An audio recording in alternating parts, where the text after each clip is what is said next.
우리 다 같이 인사하실까요? 할렐루야. 우리 서로 인사합시다. 앞에 뒤에 옆에. 반갑습니다. 할렐루야. 이 아침에는 내일 아침에도 새벽 예배 있습니다. 이번 두 주간 월요일부터 토요일까지 가을 특별 새벽 예배가 계속됩니다. 성경을 읽을 때 우리가 주목하고 특별한 관심을 가지고 봐야 될 것은 어떤 인물이 어떻게 살았는가 보다 더 중요한 것이 하나님은 어떤 분이신가를 아는 것입니다. 하나님의 마음은 어떠한지, 나에 대한 생각은 무엇인지, 그래서 하나님의 이름, 하나님의 생각, 하나님의 성품을 아는 것은 성경을 읽는데 핵심입니다.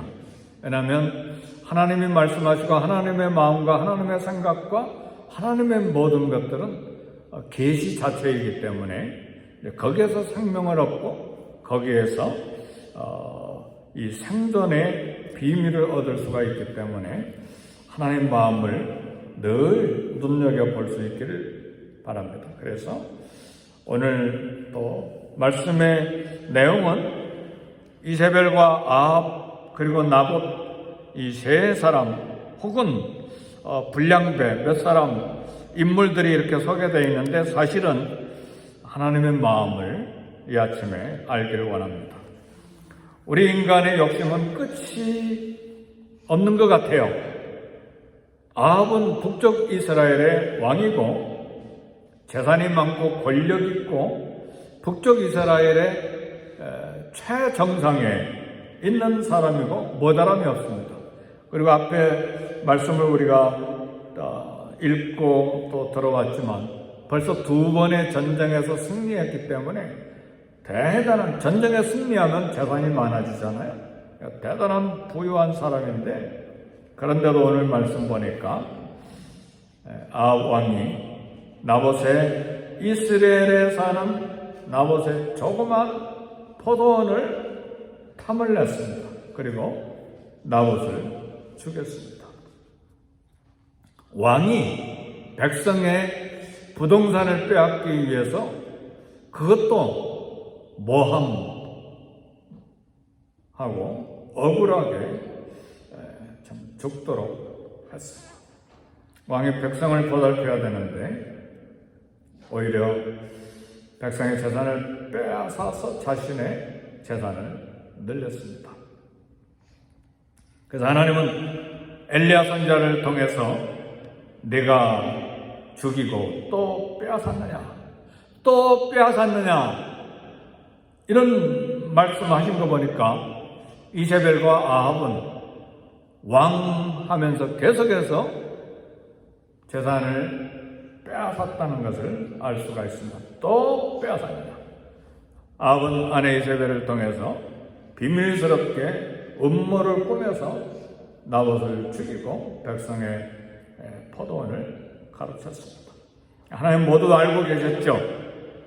세상에서 하나님 몰래 할 수 있는 일은 아무것도 없습니다.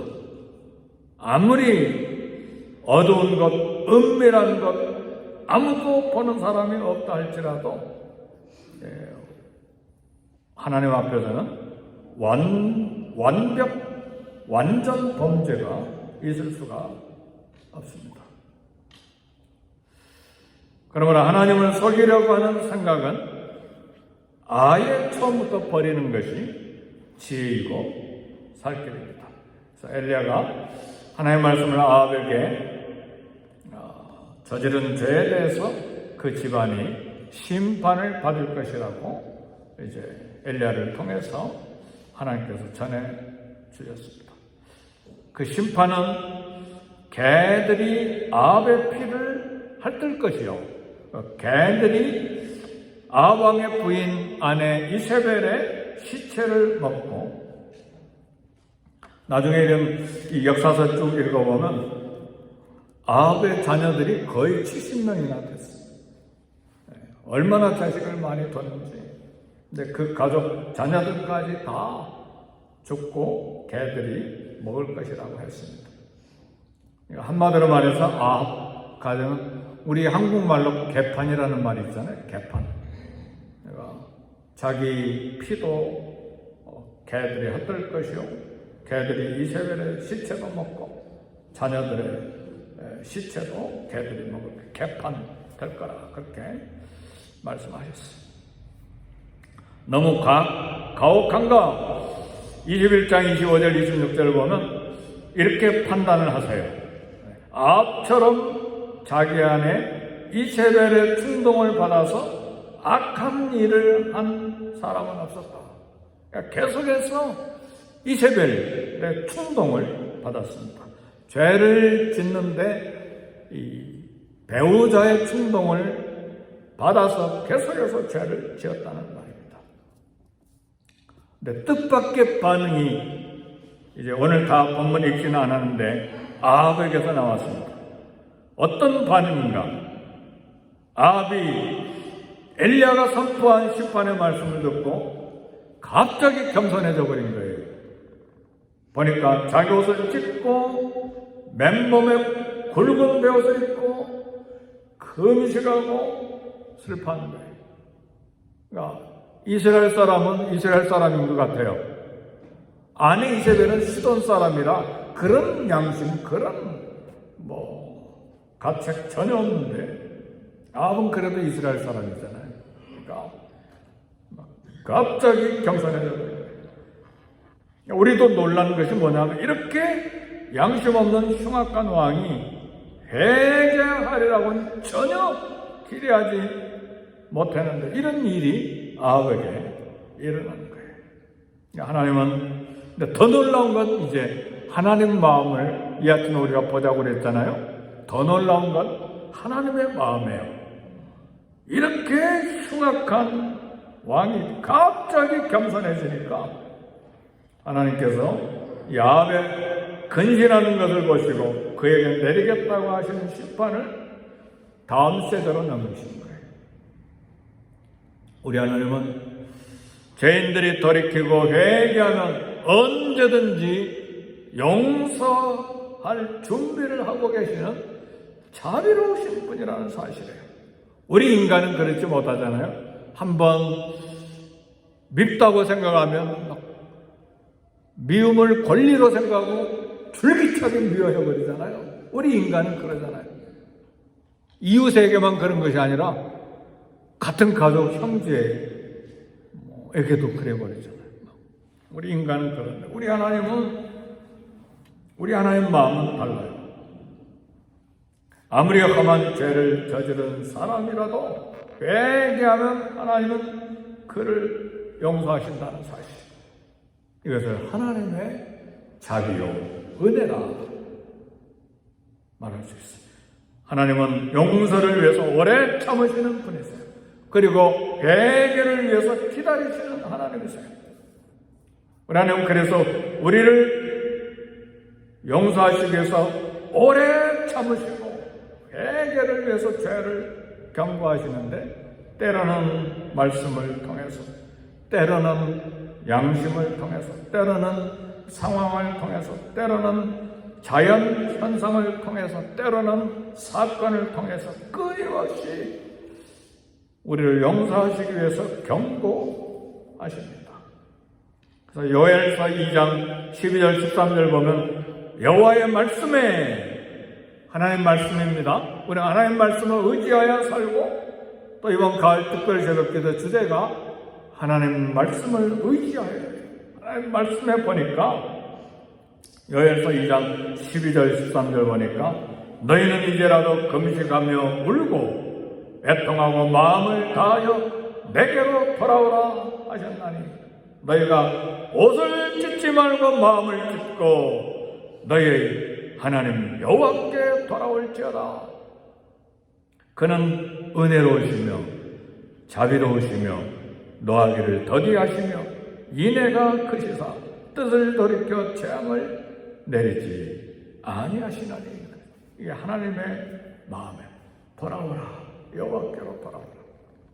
그리고 이제라도 금식하고 울고 애통하고 마음을 다해서 내게로 돌아오라 말씀하십니다. 왜냐? 하나님은 은혜, 자비, 노하기를 더디하시고 인애가 크실사 재앙을 내리기로 뜻을 정하셨지만 뜻을 돌이켜서 재앙을 내리지 아니하시나니 그랬어요. 말씀을 의지하여 금식하고 애통하고 회개하고 하나님께 돌아오기를 원하시는 아버지 하나님의 이 아침의 말씀을 우리가 들어야 됩니다. 그래서 나와 자녀들과 이민족과 이 백성과 이민족 국가가 돌아와야 됩니다. 그래서 오늘 새벽에는 우리가 하나님 앞에 회개하되 나와 가정과 자녀들과 교회와 국가와 민족이 하나님 앞에 돌아오도록 기도해야 됩니다. 특별히 나라를 위해서도 기도해야 됩니다. 온 세상에 죄가 가득해서 하나님이 심판하시기로 작정하시고 이 땅에 불을 쏟아 붓는 그런 진노가 있다 할지라도 우리가 회개할 때에 하나님께서 아합의 회개를 보시고 그 진노를 연기하시는 것처럼 이 땅을 용서하신다는 사실. 하나님 오래 참으십니다. 또 빼앗았느냐? 이렇게 물으신 것은 회개의 기회를 주시는 거예요. 또 빼앗았느냐? 그 말은 또 범죄하였느냐? 같은 말씀으로 우리에게 물으십니다. 요엘서를 계속해서 읽어보면 우리가 돌이킬 때에 즐거움과 기쁨을 회복시켜 주신다고 했어요. 할렐루야! 돌이킬 때에 즐거움과 기쁨을 회복시켜 주시고 이른 비와 늦은 비를 적당하게 주셔서 마당에 밀이 가득하고 독에는 세포두주와 기름이 넘치게 하시겠다고 말씀하셨어요. 축복의 말씀이죠.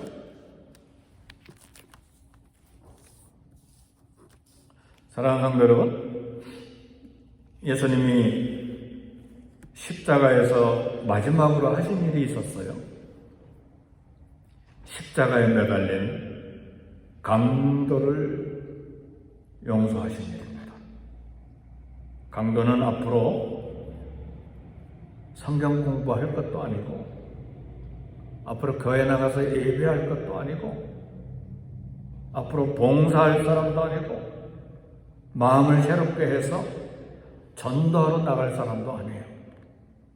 단지 예수여 나를 생각하소서 이 한마디, 구원해달라고 요청하는 이 한마디 우리 예수님이 들으시고 오늘 내가 나와 함께 낙원에 있으리라. 하나님의 은혜입니다.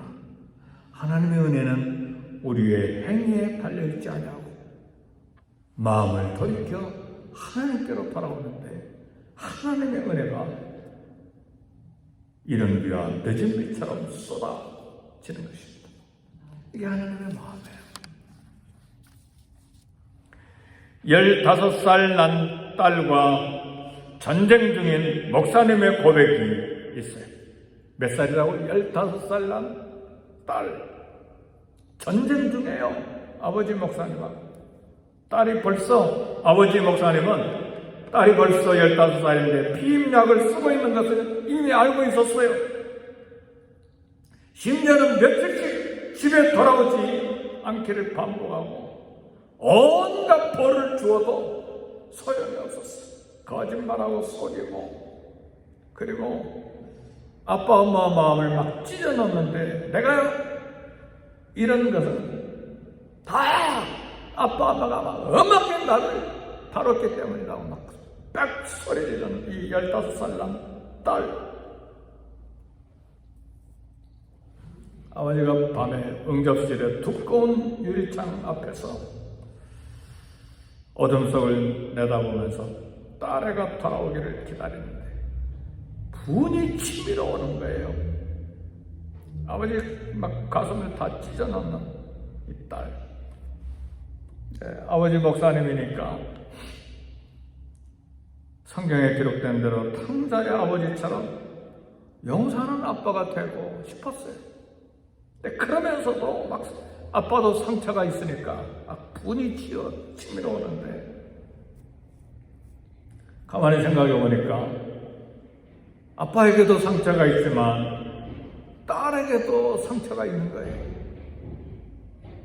그러면서 이 목사님 묵상하는 거예요. 상처는, 내가 아버지로서 이런 상처가 있는데 하나님 아버지도 상처가 있으시다. 왜냐하면 백성들이 하나님 아버지에게 상처를 주기에 능한 백성들이기 때문에 아버지 하나님도 상처가 있으시다.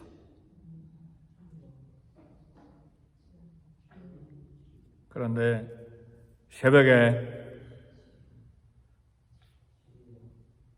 딸이 마침내 돌아왔습니다. 딸이 돌아오니까 얼마나 마음이 기쁘던지 아무 말도 하지 않냐고 딸을 안아주면서 모든 게 다 잘 될 거야, 딸아. 그리고 마지막 목사님이 고백한 말이 있어요. 사랑에 애타는 무기력한 아버지인 나를 발견했습니다. 우리 다 같이 기도하겠습니다. 오늘 아버지 하나님의 마음을 생각하고 오늘 나와 내 자녀와 그리고 이 나라 이 백성 이 민족을 위해서 함께 하나님 앞에 전심으로 돌아오기를 위해서 함께 기도하고 아버지 하나님의 자비와 은혜와 용서와 사랑에 애타는 아버지의 마음을 생각하고 함께 기도하는 이 시간 되기를 바랍니다. 우리 다 같이 주의 이름 3번 부르시고 기도하겠습니다. 주여, 주여, 주여.